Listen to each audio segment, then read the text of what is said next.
Hey guys, today I'll show you a science fiction thriller TV series named Lost in Space, Season 1. Spoilers ahead, watch out and take care. The drama unfolds with a meteorite about to hit Earth, but the family watching TV wasn't panicking because the mother, Maureen, using her position at the space agency, had managed to get her family on the list of those who could board a spaceship. On the eve of the meteorite impact, they successfully boarded the craft to search for a space colony suitable for human life. That day, they were leisurely playing poker when disaster struck. The remains of a huge warship collided with their spaceship, causing them to veer off course. The spaceship shook violently, and the family could only hold each other's hands, praying for a safe landing. Thankfully, they landed safely, but just then, a metal box slid and fell, heavily striking Maureen's leg. The father, John, quickly opened the top hatch, and their youngest son, Will, managed to climb out. However, when it was the little daughter's turn, they found the hatch too small for her to exit.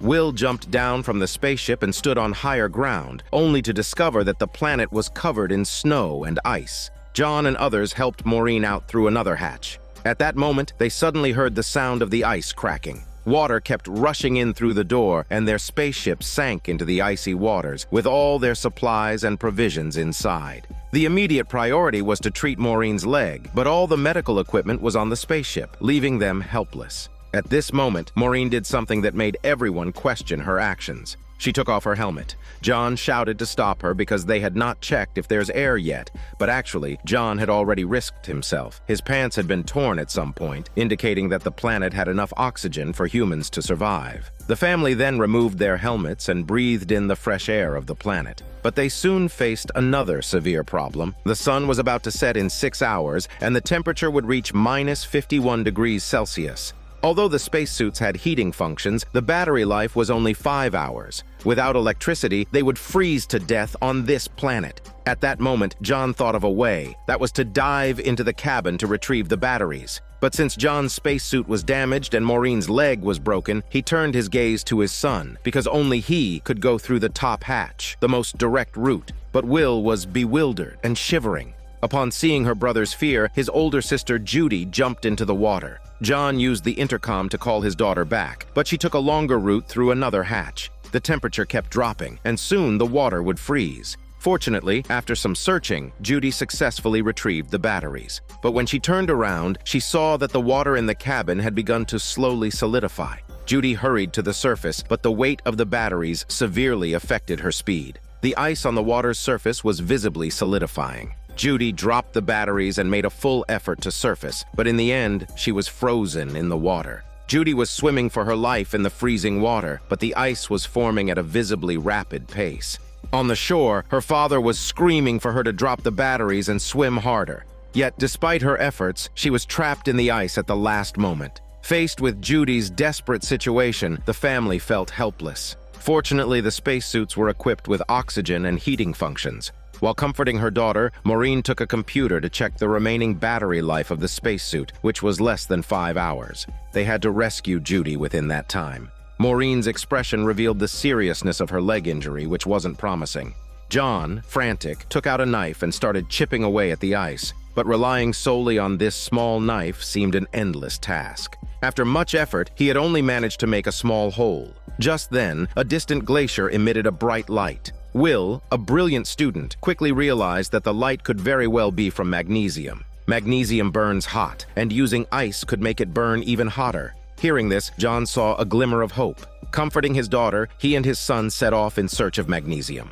They traversed the glacier and finally reached their destination, where there was enough magnesium to save Judy. To avoid creating sparks that could endanger them, John carefully collected the magnesium. But just then, Will fell into an ice hole. Fortunately, he was unharmed and discovered an exit leading to a forest outside the cave. Will emerged and contacted his father, urging him to return to save his sister and assuring him of his safety. Despite his worries, John chose to return to rescue Judy, unaware that Will's bravery was just an act. Alone and helpless, Will sat on the ground. At that moment, countless sparks floated through the air, drawing his attention. He hurriedly called his father, but he was too far away. Following the sparks through the forest, Will stumbled upon the wreckage of another spaceship, which appeared to be of alien origin. He took out a mini camera to record this significant moment, documenting that he was the first to discover evidence of alien intelligence. As he moved closer to inspect it, he suddenly heard a noise behind him. Turning around, Will was stunned to see an alien approaching him. Terrified, he turned and ran, then climbed a large tree. The alien followed his trail, but it only had its lower body, and after several attempts, it failed to climb up. Will moved back in fear, and just then, a large claw appeared behind him. The alien's upper body was right behind him, but luckily, it got stuck in a broken branch, restricting the alien from reaching Will.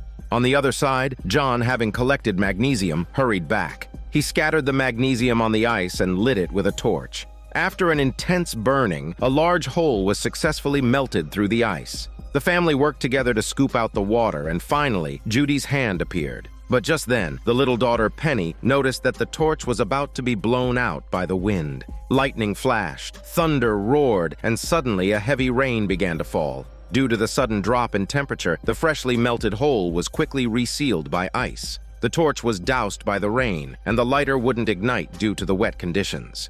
Meanwhile, Judy's spacesuit was on the verge of running out of power. Over in the woods, Will faced the alien as a standoff continued until nightfall. Then, a creature resembling a butterfly landed on Will, and then on the alien's fingertip. The light on the alien's face changed with the creature, dimming as if due to being separated for too long, the body's energy couldn't interconnect, leading it close to entering hibernation mode. Just then, a fire caused by the spaceship wreckage spread to the surrounding forest. By the time Will realized, the fire had reached his feet. He tried to climb higher but failed. Trying to contact his father, he found no signal. Despairing, he saw the two halves of the alien trying but failing to reconnect. Will made a decision to help the alien. He pulled out a wire saw from his pocket, sawed off the branch, and the alien's upper body fell. After rescuing the alien, Will leaned against the trunk, awaiting death's approach. Suddenly, he heard a noise from the fire. The alien emerged from the fire and quickly climbed the tree, picked up Will, and leaped out of the fire. They reached a mountaintop where the alien, looking at Will, transformed into a human form. Meanwhile, back at the ice, John and others were desperately chipping away to rescue Judy as her spacesuit's power was nearly depleted.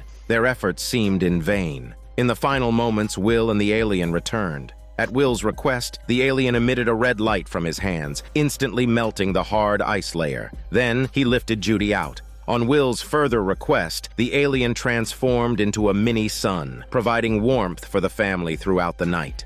The scene shifts to an astronaut named Don. He suddenly awoke to see his pet chicken, feeling lucky to be alive. But that relief was short-lived as he found himself staring into an abyss. Their spaceship had crashed on the edge of a cliff, and the cockpit was moments away from breaking off and falling. Not long before this, Earth had been destroyed by a meteor, forcing people to flee the planet on spaceships. During their escape, a black hole appeared, sucking in everything nearby. It first destroyed part of the mothership and then pulled back the spacecraft that had just managed to escape, landing them here. The survival of the chicken indicated that this planet could support life. Don immediately took off his helmet and tried to unbuckle his seatbelt, but it was jammed with sand and stones. He took out a knife, but due to the shaking of the ship, he dropped it. Turning to his pet chicken, he asked if it could help him pick up the knife. His companion June woke up at that moment. Just then, the spacecraft shook violently and began to break apart. In a panic, she threw the knife to Don. Don cut the wires and dripped oil from a leak onto the jammed seatbelt to loosen it, successfully freeing himself. He then managed to climb up and save June. Outside the spacecraft, they found a flare gun and discovered the body of another companion. They took the shoes from the body for June to wear, as the sand here was as hard as diamonds and could easily cut through skin. They then fired a flare, hoping to be seen and rescued. Using a telescope, they observed that there was no one around, making the flare seem wasted. However, Don then spotted a red parachute not far away through the telescope, indicating there were other survivors. Packing up their belongings and taking the pet chicken, they set off in search of other survivors. They hadn't gone far when they found Angela motionless. Just as they were about to search her for any belongings, Angela suddenly coughed, startling Don. Just then, they looked up to see a storm approaching and knew they had to leave quickly. Faced with the barely alive Angela, Don said they couldn't take her as she would slow them down. But in the next second, he changed his mind and carried Angela as they continued their journey to find survivors. After a short distance, they decided to shoot another flare, but again, no rescue team appeared. With only one flare left, they continued on, but a fierce wind began to blow, signaling the imminent arrival of the storm. Dawn led them to a cave to take shelter. However, June said she had just lost her necklace. Dawn, knowing its significance to her, went out to find it. After returning, June insisted that someone had to go out and look for help. She set off to find rescue, telling Dawn that he should know when to use the last flare, and she would find him through it. But what Dawn didn't know was that while he had gone to retrieve the necklace, June had secretly taken the last flare with her. Turning to Maureen's family, they gathered around to study this alien the next morning. As Maureen reached out to touch and admire this alien machine, it suddenly came to life. It headed straight for the frozen spaceship, using its heat to melt the ice, and entered the ship. That's when John noticed a neat slash on the sleeve of Will's clothes and asked what had happened. Will hesitated and suggested it might have happened when he fell. Inside the ship, the alien activated a drying mode, and soon the water level in the main cockpit was reduced to 1%.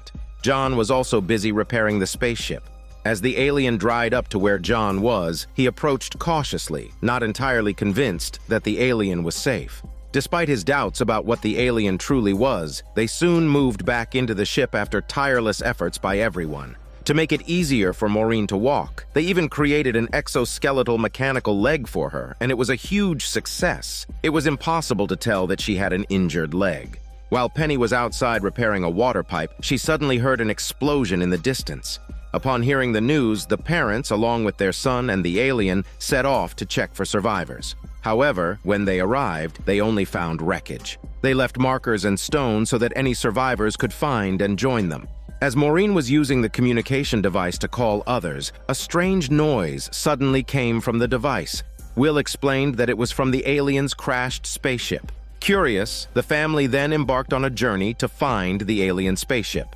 Back at the ship, the water pump was blocked again, and Penny once again acted as the plumber. While she was fixing it, she was distracted by a distant sound. A massive storm was about to hit. Indeed, Penny seemed to be a harbinger of disaster, as every time she surfaced, a new crisis occurred. She then returned to the ship to contact her parents, but couldn't reach them due to being out of communication range. Penny talked with her sister about using a vehicle to rescue them, but Judy said the vehicle was buried under a lot of ice and couldn't be retrieved. Judy assured her that their parents could take care of themselves and urged her not to panic. With the ship frozen, Penny, in desperation, started the ship directly, using the ship's thrusters to blast through the ice layer.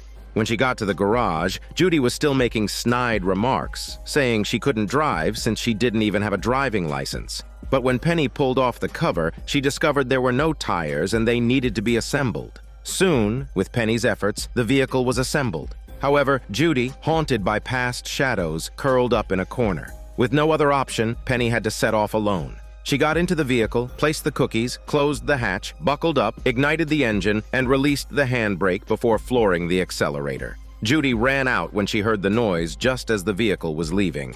The futuristic vehicle was driving through the snow-covered mountains, piloted by a young girl without a driver's license. Penny was not at all nervous and even seemed to enjoy the experience, but in the next second she firmly pressed the brake, bringing the vehicle to a halt at the edge of a steep slope. She took out the communicator to call her parents but got no response. Then she took a bite of a cookie, switched the vehicle to winter mode, activated its mapping functions, released the handbrake, thinking it was just like bumper cars, albeit with higher stakes, and then accelerated again. Under the guidance of the alien, the parents had reached the location of the alien spacecraft. Even the alien itself seemed stunned upon seeing the wreckage. With flashlights in hand, the parents ventured inside through a broken section to explore. They encountered a large ring in the middle of the ship, its purpose unclear.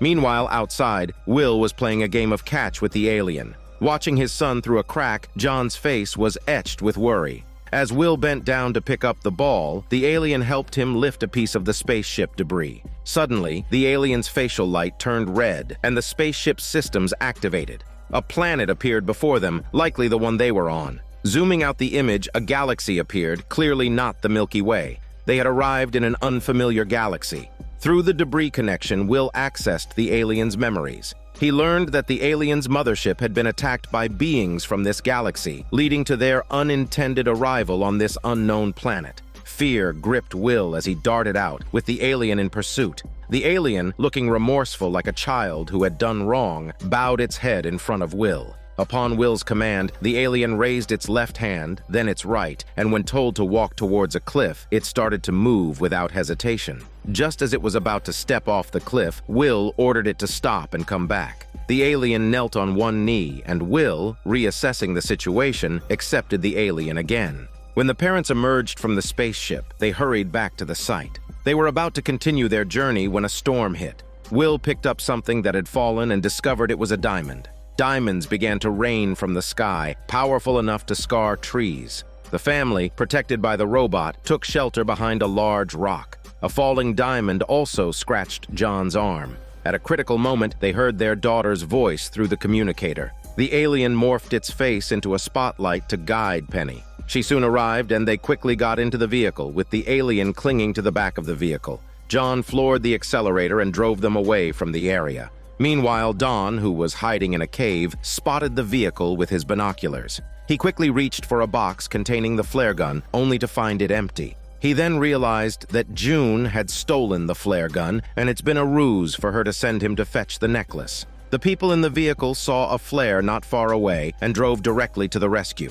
Upon arriving, they found only June. John asked if there were others with her, to which she replied that it's just her. The storm quickly engulfed them, but at the last moment, they managed to break free and successfully return to the spaceship, thankfully without harm. Meanwhile, as Don sheltered from the storm in the cave, he could only hold his pet chicken, his last meal. Will was jolted awake by a nightmare. He dressed quickly and made his way to the ship's main hall, where he found June lounging with her legs crossed and eyes closed, seemingly recharging. As Will opened the fridge, she stood up and approached him, asking if he had had a nightmare.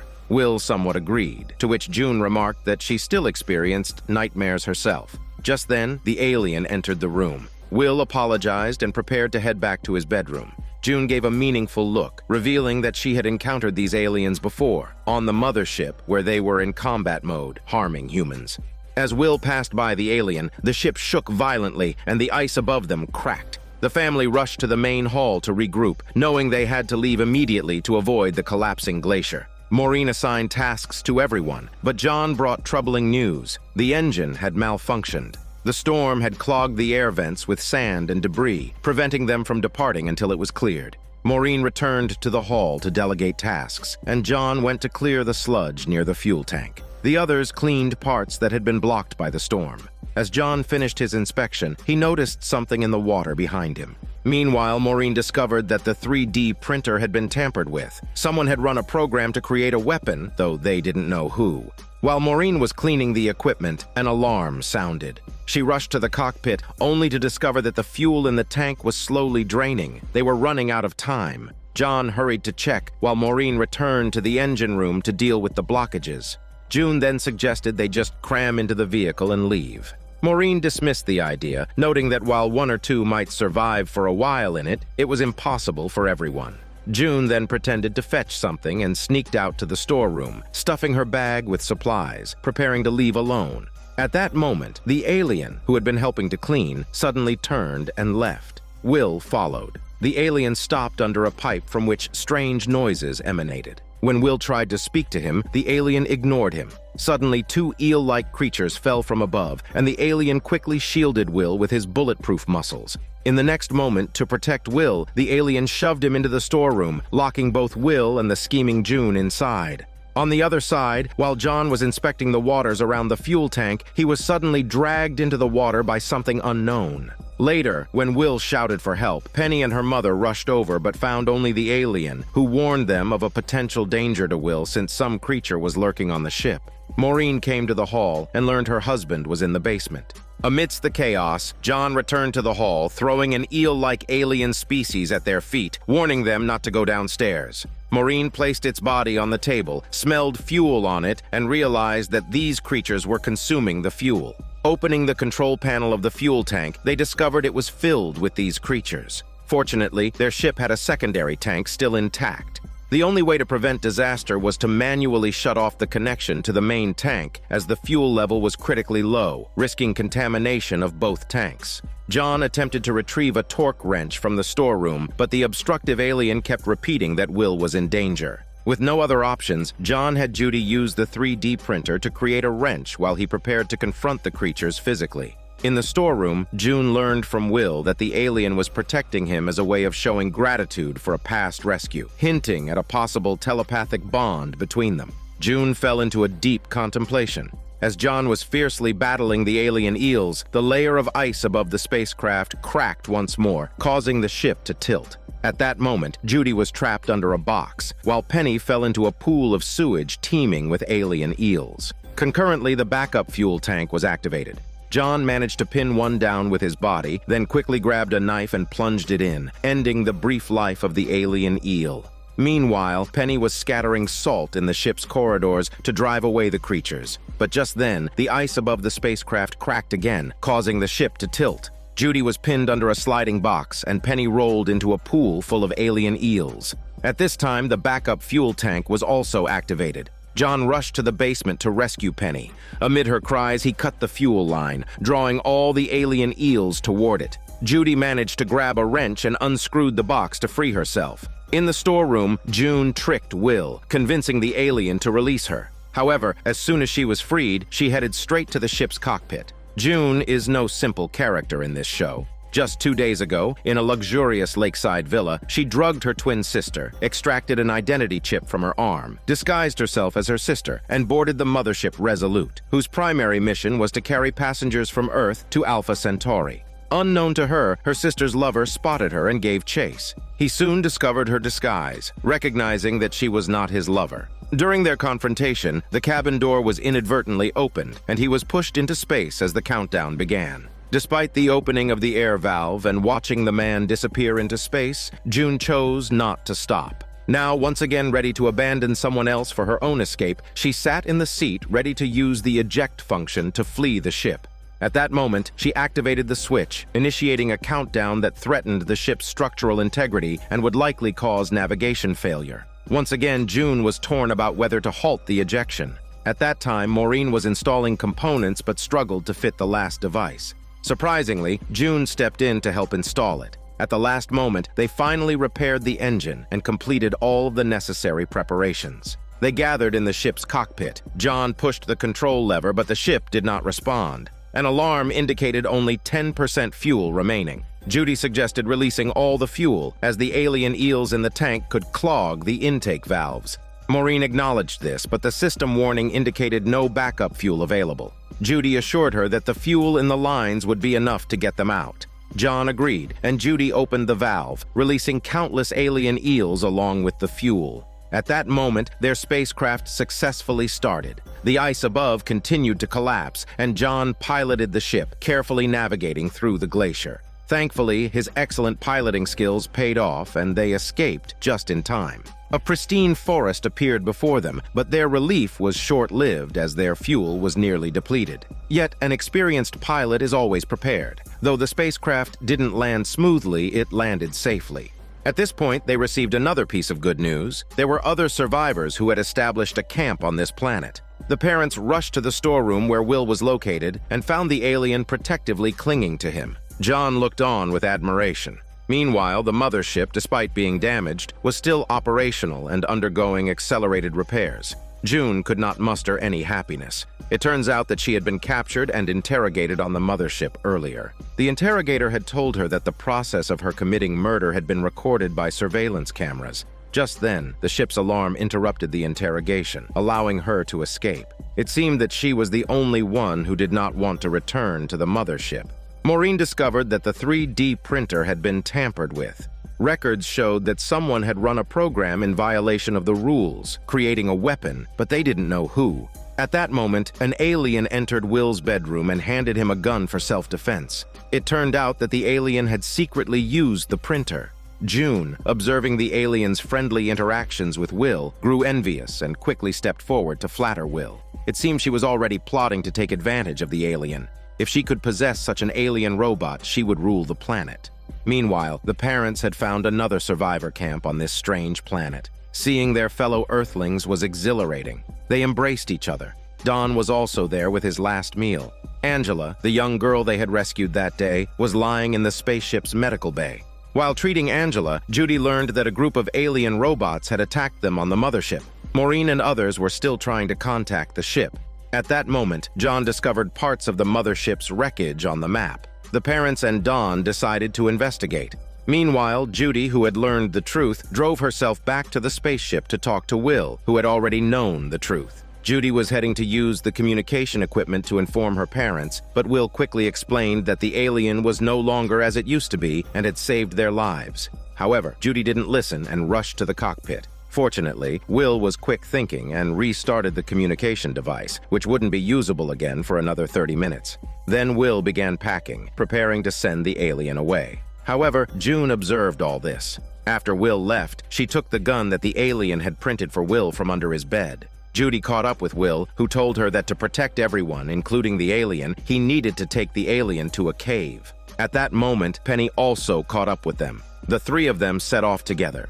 As they crossed a log bridge, a strange noise came from behind them, and suddenly an alien monster appeared. Penny clapped her little hands, and the flowers on the ground burst into bloom. Inspired by her, Judy tried clapping her hands too, and to her surprise, the surrounding flowers bloomed once again. Will crouched down and clapped his hands as well. The alien robot, mimicking Will's actions, raised its mechanical hand and clapped, causing flowers all around to blossom, displaying their most beautiful appearance. While they were admiring this beautiful scene, a monstrous sound suddenly echoed. The alien robot issued a warning that Will was in danger. They had no choice but to quickly leave the area and continue their journey. After they had left, a large monster emerged from the bushes. They navigated through the forest to avoid danger, but soon a cliff blocked their path. Fortunately, they had the alien robot with them, who knocked down a large tree to create a makeshift bridge. As they prepared to cross over the tree, the monster appeared behind them. The alien shifted into attack mode, successfully scaring away the monster. Turning back, the alien resumed its normal appearance, mimicking Will's gesture to show its success. In his excitement, Will almost fell off. Shortly after they departed, June, having followed them secretly, arrived at the same location too. Meanwhile, the group drove the vehicle to the location of the mothership's wreckage. They initially thought the ship had been destroyed by a meteorite, but upon seeing marks on the wall, Maureen concluded that it was not due to a meteorite, but was likely attacked. The trio entered the storage room of the wreckage, hoping to find something useful, but only discovered miscellaneous items. Eventually, they found a box labeled Signal Transmitter, but when they opened it, it was full of whiskey. It turned out Don had switched the contents for smuggling whiskey, infuriating Maureen, who stormed out for some fresh air. However, she spotted the signal receiver, realizing that making contact with the mothership was now impossible. Maureen returned inside, snatched the whiskey from Don's hands, and decided to drown her sorrows in drink. On Will's side, they spotted another group of survivors in the woods. It turned out that many people had landed on this unknown planet. To keep the existence of the alien hidden, they concealed themselves behind trees. Among this group of survivors was a handsome young boy. Penny suddenly felt smitten upon seeing him. Conveniently, a letter the boy had dropped was picked up by them. When the boy came back looking for his letter and discovered their presence and the alien robot, he was just about to shout when Penny used the letter to blackmail him into keeping the existence of the alien a secret. Given the importance of the letter, the boy reluctantly agreed and then turned to leave. They then successfully made their way to a cave. A bad situation emerged on John's side. Their vehicle ran out of power, and they might have to spend the night near the wreckage. Upon hearing this, Will realized his parents wouldn't be returning tonight, so they decided to spend the night in the cave, keeping the alien robot company for a final night. As night fell, his parents sat side by side next to the mothership's signal receiver, sipping whiskey they had gotten from Don, enjoying the nighttime view together. But just then, a purple glow suddenly lit up the distant horizon. Just as the light was about to fade, the source became clear. It's a group of jellyfish-like purple alien creatures. After witnessing the purple spectacle, Will and his companions returned to their cave. Penny wrote on the wall with red clay. Then the three of them smeared red clay on their hands and left their handprints on the wall. The alien robot, observing this scene, had lights on its face that kept changing, seemingly deep in thought. Late into the night, when the trio was sound asleep, the alien approached the stone wall, examined the handprints. Crouching down, it coated its mechanical claws in red clay and left its own palm print on the wall. Perhaps it, too, wanted to be part of the family. Turning to Maureen, a disagreement led to an argument, and she got up to leave. But just a few steps away, an earthquake occurred. The signal receiver behind them toppled over. They tried to escape, but it was too late. They ended up trapped inside. Desperate, they banged on the metal walls, hoping Don would rescue them. Meanwhile, Don was still busy loading his smuggled whiskey onto the vehicle. Fortunately, after finishing, Don searched and finally found them trapped. Living up to expectations, Don used a bomb the next morning to blast a large hole and rescued them. On Will's side, after spending a night with the alien robot, they prepared to leave. The alien robot picked up a stone and gave it to Will as a gift. The alien once again warned Will of danger, but Will replied that it's the robot who's in danger and insisted it must stay here. Saying this, Will turned and left. However, the alien robot, still concerned, wanted to follow. Will reminded it again to stay. As he walked away, the robot's face glowed with a hint of sadness. As they departed, June, sitting high up, watched them with a smile. Once they were far enough away, she quietly entered the cave. The alien robot was facing the stone wall, looking lost. In fact, June was after the alien robot's protective capabilities. She wanted a strong bodyguard for herself. She then began her seduction, telling the alien that humans are unreliable and will betray him, even Will. She added that only she would save the robot. After that, she turned and left. The nights on this planet are truly terrifying. A woman saw a large, fluttering moth and was about to touch it when a giant tongue snatched the moth and swallowed it, frightening the woman into lying down motionless. Because of the loss of the signal receiver, they couldn't contact the mothership, and to survive, they thought of a solution: building a giant lighthouse to use a strong light to send a distress signal to the distant mothership in space. On the other side, Maureen, through calculations, came to an unbelievable conclusion that made her restless. Finally, she made a decision. She went to the storage room, found a giant package, and was loading it onto the vehicle when John saw her and asked what she was doing. She said there might be a problem with the sun, as it's rising earlier each day. John said it's the same on Earth. Maureen mentioned that the change was happening too fast. After bidding John farewell, she drove off to investigate. At that moment, June found Will, seeking the alien robot's help. She subtly hinted at wanting the boy to bring the alien back. Just then, Don came by and recognized June. It was she who had stolen the only signal flare that almost got him killed. He confronted her about her actions, and her smooth talk left him speechless as he turned and walked away. Judy was rummaging through the warehouse when something felt off. She spun around and landed an elbow strike, breaking Don's nose. They then headed to the medical room where Don revealed that June had stolen the signal gun and fled alone. From Judy, he learned that June hadn't mentioned this incident. Judy then confronted June, who spun a tale of deceit, claiming she was the victim and not to trust Don's words alone. At that moment, Judy couldn't tell who was lying, so she left to get back to work. On Maureen's side, as the sun was about to set, her ascension device was finally ready. She cut the ropes and rose into the air. As she climbed higher, a breathtaking view unfolded before her. She turned to face the sun, but just then, the system alerted her to Hawking radiation, also known as a black hole. The group of human survivors stranded on an unknown planet, unable to contact their mothership due to the lost signal receiver, tirelessly built a giant lighthouse. With the flick of a switch, a massive beam of light shot into the sky, drawing cheers from everyone. The light attracted swarms of fluttering moths, but amidst the crowd was June. She sneaked over to the high-tech fence, which was designed to prevent biological invasions, and set the fence to allow passage. Clearly, she was up to something.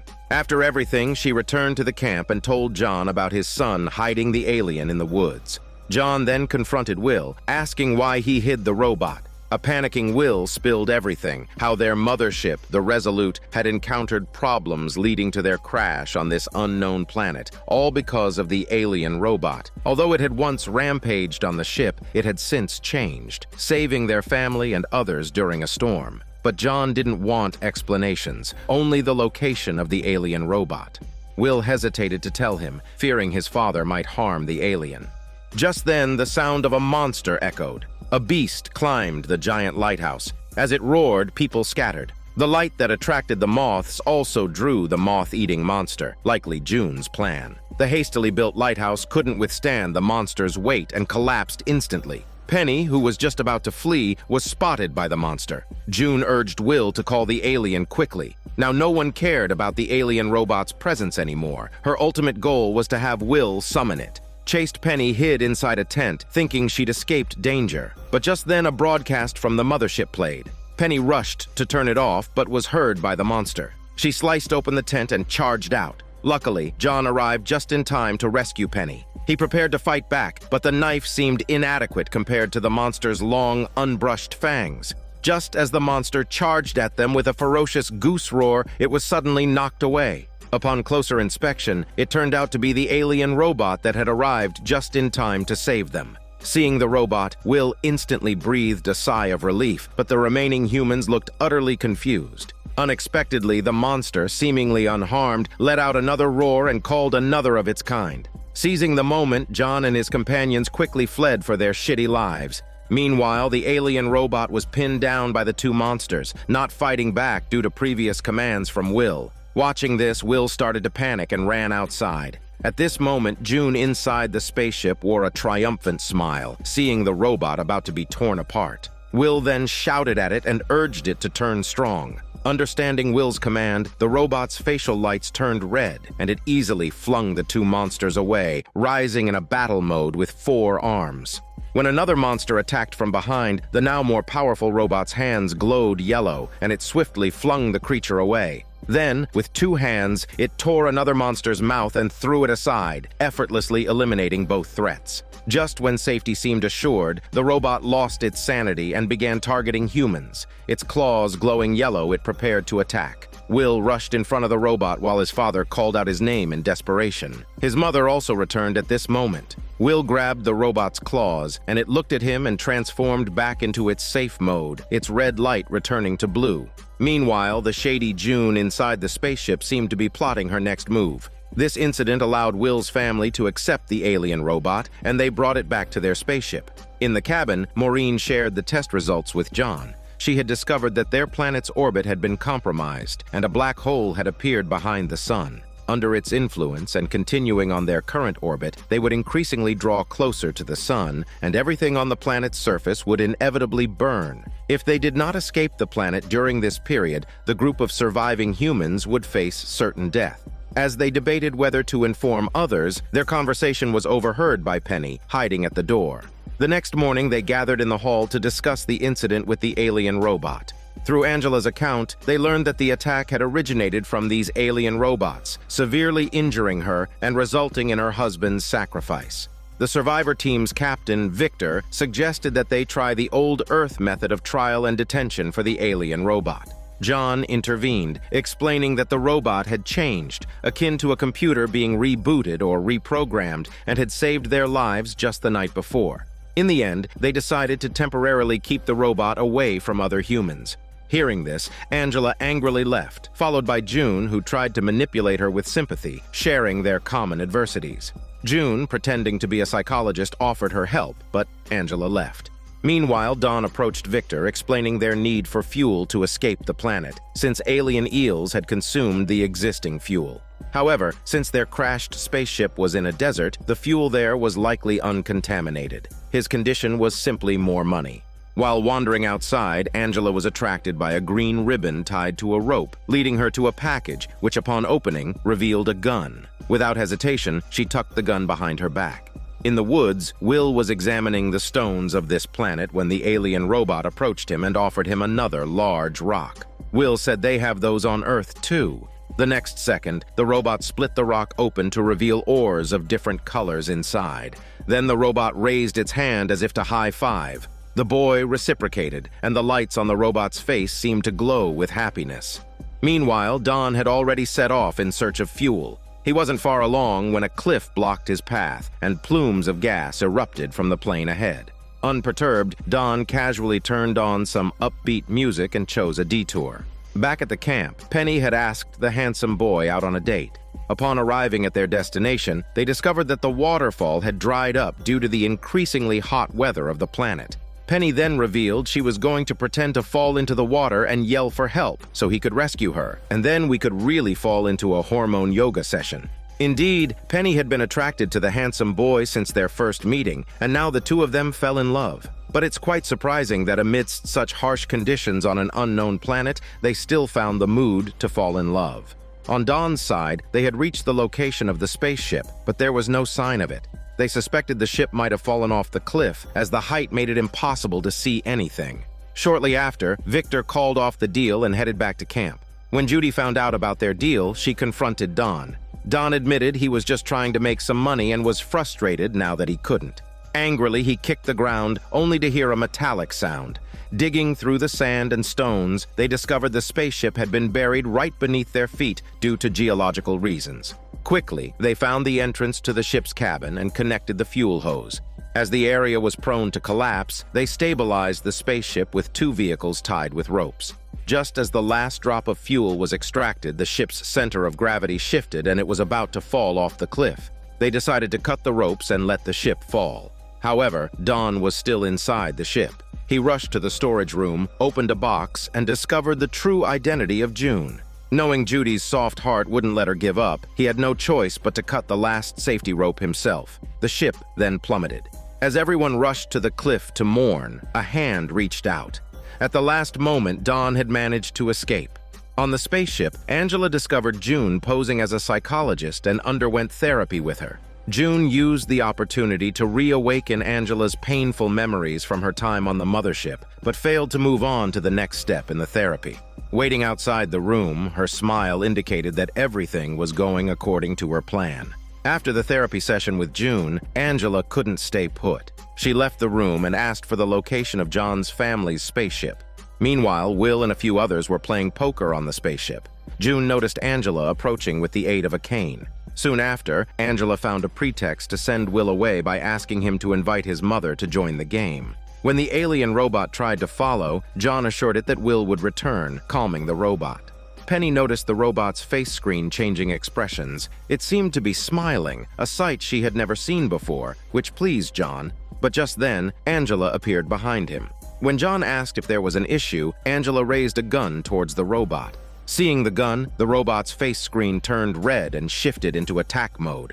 John instructed the robot to leave. As Will reached his mother, she hesitated, but eventually agreed to his request. Will, sensing something was wrong, hurried back to the ship. Just as he arrived, he saw Angela shooting at the alien robot, which transformed into combat mode in rage and grew 2 additional arms.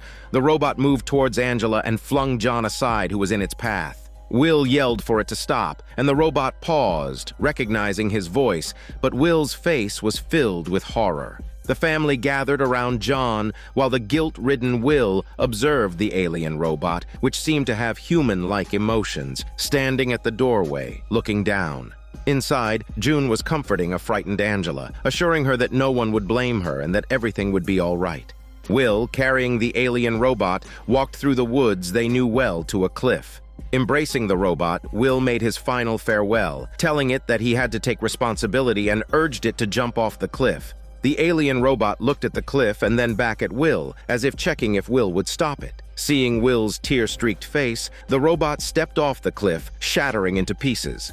As the group was loading fuel to return, geological movements had collapsed the road they had come by, leaving only a path through a plain of erupting gas columns. They observed that the eruptions were regular, occurring every 3.5 minutes. Calculating the fastest speed, they prepared to dash through the perilous area. As the gas column ceased, they sped off, but not without issues. The fuel-laden vehicle suddenly slowed due to a disconnected control cable, causing brake problems. With just 2.5 minutes left, the blonde boy volunteered to crawl on top of the vehicle to reconnect the cable. Despite being thrown off due to the bumpy road, he managed to hold on to the climbing frame. With little time left, he reconnected the cable after several attempts, speeding up the vehicle as everyone breathed a sigh of relief. With only 30 seconds remaining to escape danger, a gas column erupted, violently shaking the vehicle. They stopped quickly as the fuel vehicle overturned. Judy, carrying a medical kit, rushed over and found the blonde boy trapped under the fuel tank. A protruding rock prevented the vehicle from crushing him, giving hope for his survival. They needed to move the fuel tank to rescue him, but the rock had punctured the vehicle, meaning moving it could cause all the fuel to leak, jeopardizing their mission. Faced with the difficult choice, the crowd decided to pull the car off him, but Captain Victor suggested calling for another car from the camp. He warned that rashly pulling the car could cause all the fuel to leak, rendering their efforts futile. Don climbed aboard a tank and, with the roar of the engine, successfully lifted the fuel car. However, fuel poured out from a large tear, and their efforts were wasted. Fortunately, the blonde boy trapped under the car was rescued. They continued on their journey in the tank, with the blonde boy seated in the back. Initially, they were all in good spirits, Jokingly, the blonde boy mentioned knowing a prosthetics engineer who could print him a pair of sturdy legs. Judy suggested that once he recovered, he could teach her to surf. But it wasn't long before the blonde boy's condition worsened. Despite Judy's desperate efforts, he didn't make it. Meanwhile, John and Maureen set out to find Angela to ask who had given her the gun. On their way, they were shocked to see gas gushing in front of their vehicle. John swiftly reversed, but the gas seemed to follow them wherever they went. He made a quick turn to avoid it, but then they backed onto a slope and eventually came to a stop after hitting something. When they opened the car door, they found themselves in a pit filled with tar. Walking was impossible, and the tar gave off a foul odor. They had to close the door and stay inside. The vehicle's communication antenna had broken off during the reversal and lay nearby. Unable to contact anyone, they were forced to attempt an escape by themselves. They found a rope, attached a hook, and John climbed onto the roof. After several attempts, he secured the hook, but did not realize that their vehicle was about to be submerged. At his wife's cry, he hurried back inside just as the vehicle was engulfed by tar. Trapped in this enclosed space, the oxygen was running out, and the temperature inside the vehicle was rising. To escape, John took out the only spacesuit aboard and decided to sacrifice himself so his wife could escape. They said their final goodbyes, and he encouraged her, saying she was the strongest person he had ever met. He then helped her put on the helmet and was about to open the hatch when she suddenly yelled for him to stop. She then came up with a solution. The vehicle was airtight, and if they could create enough pressure inside, they could displace the tar. The vehicle happened to have helium, which they had used to test the planet's atmosphere. They found a toy tunnel they had bought for their daughter, sealed it at the hatch, and began injecting helium.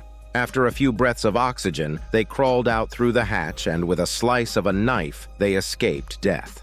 The near-death experience made them burst into laughter. Meanwhile, June, humming contentedly, arrived at the cliff from which an alien robot had jumped. Through her binoculars, she spotted the wreckage of the alien robot below the cliff. She then headed down and gathered the scattered pieces. Previously, Will had saved the alien robot, which then obeyed his commands to protect him. She believed that if she could revive the alien robot, she would benefit herself. Eventually, she assembled the limbs and parts, but she wasn't as lucky as Will. The alien robot showed no signs of life. Frustrated, she screamed in desperation, wondering how she could revive the robot. Captain Victor returned to the camp where the handsome boy found his father and told him about Penny's warning that their planet was doomed. Meanwhile, June returned to her cabin and began reviewing the videos that Will had previously recorded. At that moment, the alien robot seemed to resonate with the sound in the video. John and Maureen had just narrowly escaped from the tar and were making their way back to the camp when they suddenly heard the sound of a spaceship's engine. Following the sound, they climbed up a slope and saw Captain Victor and his family starting the spaceship, preparing to take off. Since they had previously saved the blonde boy, they had little fuel left to return. They planned to use the remaining fuel to escape the planet. However, Maureen told them that their spaceship was too heavy and the remaining fuel was insufficient to get them through the atmosphere. They would run out of fuel before reaching escape velocity, leading to a crash. Victor didn't believe her and insisted on taking off. During their communication, John sneaked into the spaceship, opened the cockpit door, pulled the emergency brake, and then used the communicator to notify all the survivors. At the meeting, John informed everyone that according to his wife's research, their planet's orbit had shifted and it would soon approach the sun, making the temperature increasingly hot until all life on the planet perished. Maureen was inside the spaceship, figuring out how to reduce its weight to use the last of the fuel to break out of the planet and then be rescued by the mothership. At that moment, she saw a print on Will's t-shirt, which sparked an idea.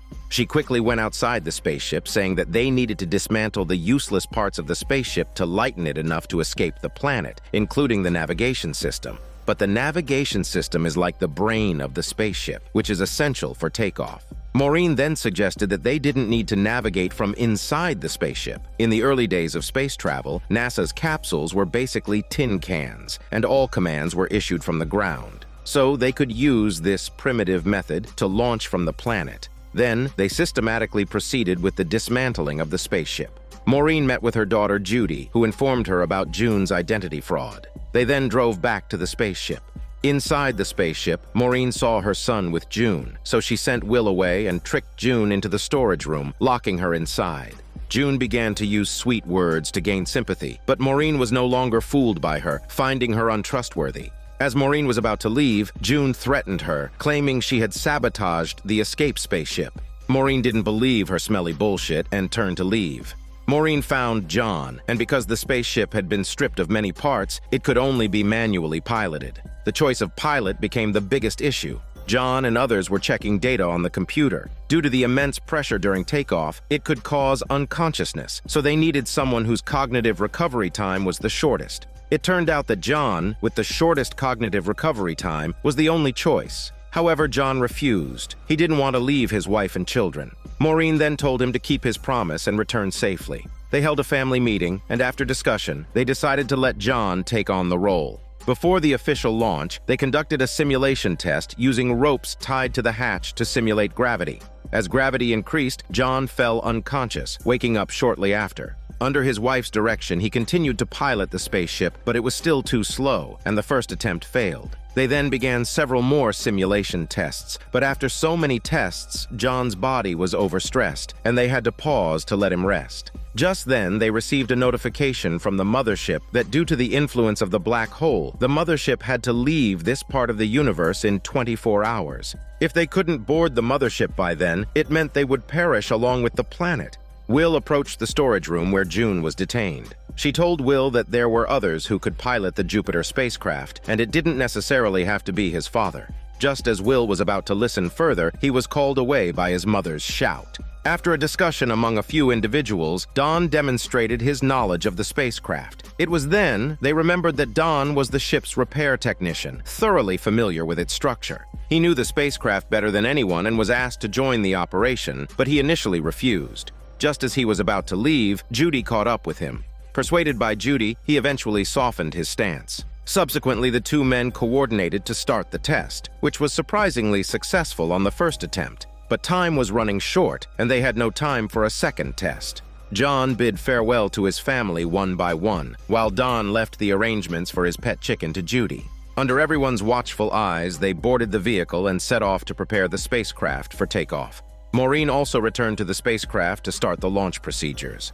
The two sisters sat beside, ready to watch the spacecraft take off. Will, tearful, was full of concern for his father. Then Will returned to where June was detained and asked who it was that could replace his father. June opened her backpack, revealing the head of the alien robot. She said they could revive it. Will refused, feeling that the robot turning bad was all because of him. June insisted that this time they could make it good.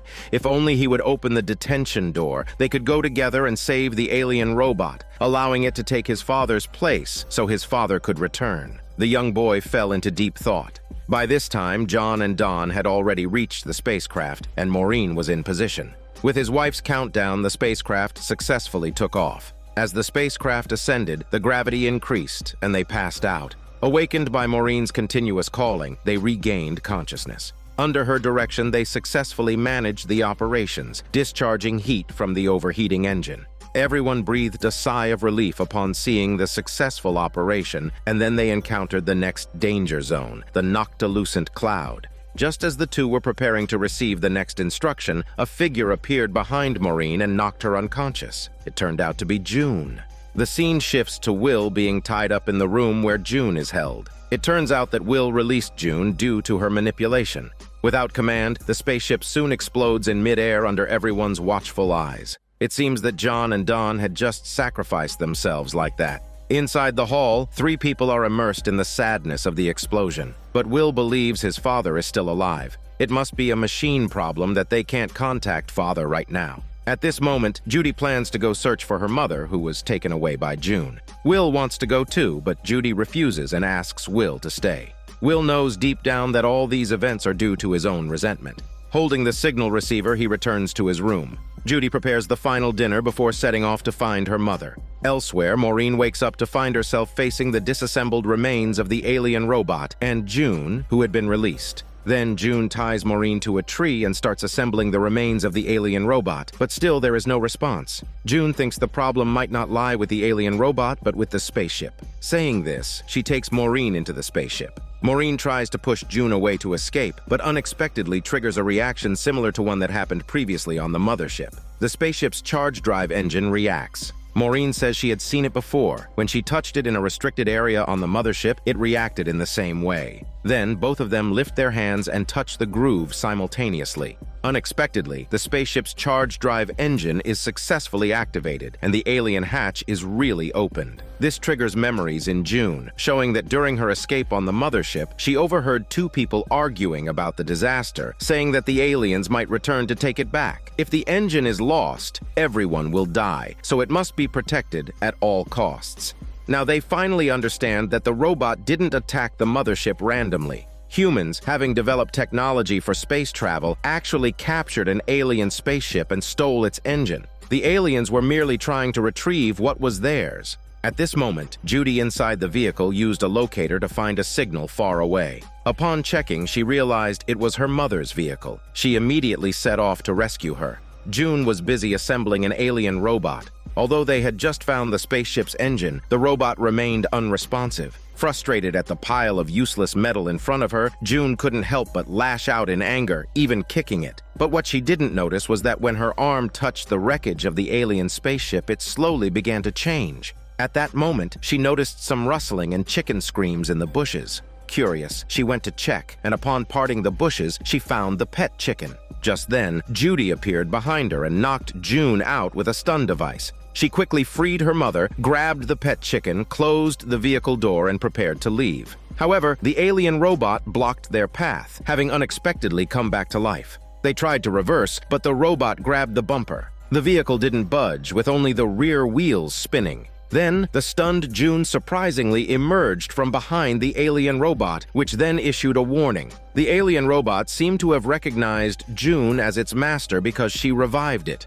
Meanwhile, Will, frustrated by his own incompetence, was venting his emotions by smashing decorations around the house. During his rampage, he threw out a rock gifted by the alien robot, which split in two. Smelling it, Will discovered it stank like feces. He took it to the biological scientist for analysis and found out it was a high-concentration biofuel, essentially petrified super poop. Every spaceship had a feces converter, but it would take humans at least 2 to 3 years to produce enough to leave the planet. However, if they could collect enough super poop from a certain cave, the task would be much easier. But then the scientist raised a crucial point. In the super poop sample, he identified digestive substances from every creature he had documented on the planet, indicating that the creature producing the super poop was a top predator in the food chain. Gathering it would pose a great danger. Nevertheless, they assembled everyone and headed to the cave. As they advanced under the glow of burning sticks, a vast amount of super poop appeared before them. The group excitedly moved forward to inspect it when suddenly Victor stepped on something.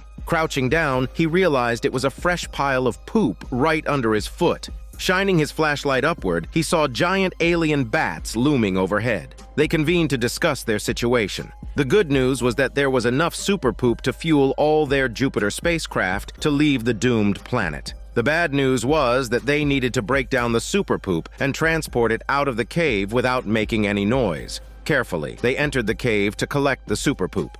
At one point, someone accidentally dropped a crowbar, but fortunately, the faint sound did not alert the monsters. They continued collecting without further incident. On another note, Penny was questioning Will, who always carried a radio wherever he went. Just then, the radio unexpectedly came to life. They quickly turned it off after realizing it might be a message from their father, but the noise had already alerted the alien bats. In panic, they hurriedly escaped the cave. In the chaos, the scientist was captured by an alien bat. Realizing her boyfriend was still inside, Penny rushed back to rescue him, just in time to help him dodge an attack. As they tried to escape, an alien bat blocked their path. The next second, Angela, who was still inside the cave, pulled her to safety. Observing the bats, they realized the creatures were blind, relying solely on sound. They held their breath and tiptoed past the alien bats, nearly making it out. But suddenly an alien bat charged at them. They quickly ducked to avoid it, and just as an alien bat hovered over Penny, drooling, Angela distracted it with a thrown rock, allowing them to finally escape. The relieved pair embraced each other excitedly. Will was thrilled, saying he had sent a radio message to his father, who replied, but he still didn't know where he was. Everyone packed up the collected poop samples and returned to their respective spacecraft. Meanwhile, above a planet, a spaceship wreckage drifted in space. John and Don actually survived on the wreckage and were overjoyed at this moment because they learned through the radio that Will had found the fuel. Although they had miraculously survived the explosion, the oxygen in their spacesuits would only last a few more hours. Fortunately, John contacted his son using Morse code through the radio and learned that they had found fuel. They would be rescued very soon. On the planet, spacecraft after spacecraft successfully launched using fuel converted from those super poops. Just then, Will and Penny heard the sound of a vehicle's engine and hurried to meet it. They were about to share the good news with their mother when June appeared from the other side with the alien robot following her. At her command, the robot approached. Will tried to intervene but was unexpectedly knocked down and fell hard to the ground. It was clear that June had now become the master of the alien robot. She declared that she had saved it this time, emphasizing that friends don't let friends walk off cliffs. Suddenly, the signal receiver made a sound. They quickly checked it, and John told them through the radio that they would launch a signal flare in space so they could locate them using the spacecraft's thermal imaging. However, Maureen would leave in just 88 minutes, so they needed to act fast.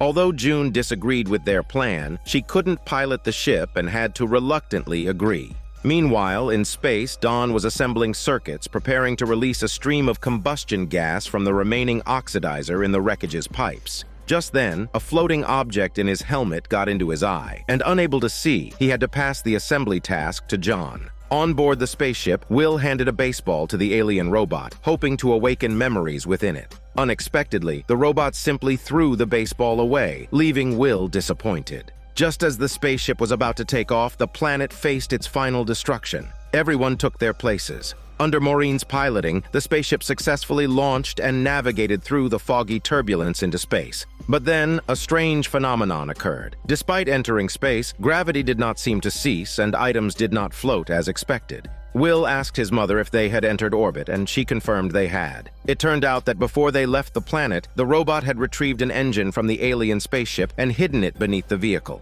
At that moment, apart from their vessel, all other ships had successfully boarded the mothership. Captain Victor contacted them, expressing gratitude for their help in escaping the planet. However, due to the black hole's influence, the space region had become extremely dangerous. The mothership had to leave in an hour. Upon hearing this, they prepared to first rescue John and Don. At that moment, the spaceship indicated that fuel was low. June then told Maureen that she had to put aside personal feelings and prioritize, sometimes sacrificing some for the greater good. She set the course for the mothership. Maureen replied that it was impossible. June insisted that by returning to the mothership they could all leave together, or else she would throw her off the ship. Maureen, concerned for her husband, sharply maneuvered the spaceship downward. Detecting the danger, the robot pushed June into the hall, and the hall's doors closed. Maureen then regained control of the spaceship's orbit and locked the hall doors. June ordered the robot to break the glass, but the robot only left a slight mark on it. Two people, bound together by adversity amidst the wreckage of their spaceship, continued their work. John said he once thought he would lose his amazing children forever, but crashing on this planet turned out to be the best thing that ever happened to him. It helped him find them again.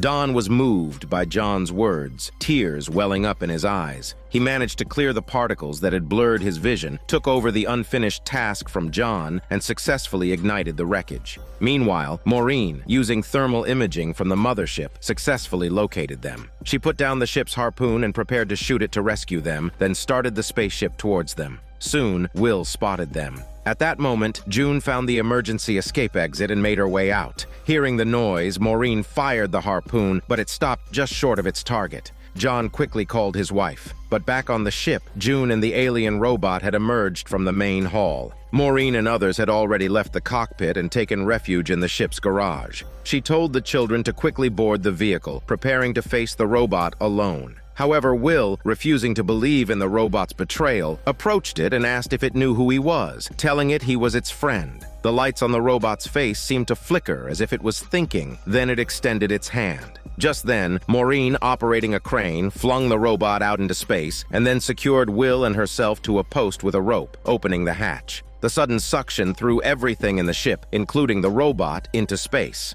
Gasping for breath, Maureen quickly shut the hatch and checked on her children. Just then, something forcefully opened the hatch door, revealing an oddly shaped alien spaceship. An arm extended from it. Turns out it was the alien robot, accompanied by another combat-ready robot. The two robots exchanged glances, and the blue light on one's face turned red. It then pointed towards the vehicle, approached, and with a push, knocked Maureen aside before blasting the vehicle away. Will was also thrown out. The combat robot picked up the spaceship engine from the ground. At that moment, Will's spacesuit began leaking. As the combat robot prepared to attack Will, the humanoid robot's lights flickered, seemingly in thought. Just as the combat robot moved to strike, it was suddenly flung away. The humanoid robot then repaired Will's spacesuit, and Will said he knew it hadn't changed. The combat robot behind him launched an attack, and the two robots, being of the same kind, were evenly matched and indistinguishable in the fight. Finally, the humanoid robot looked at Will and charged at the combat robot.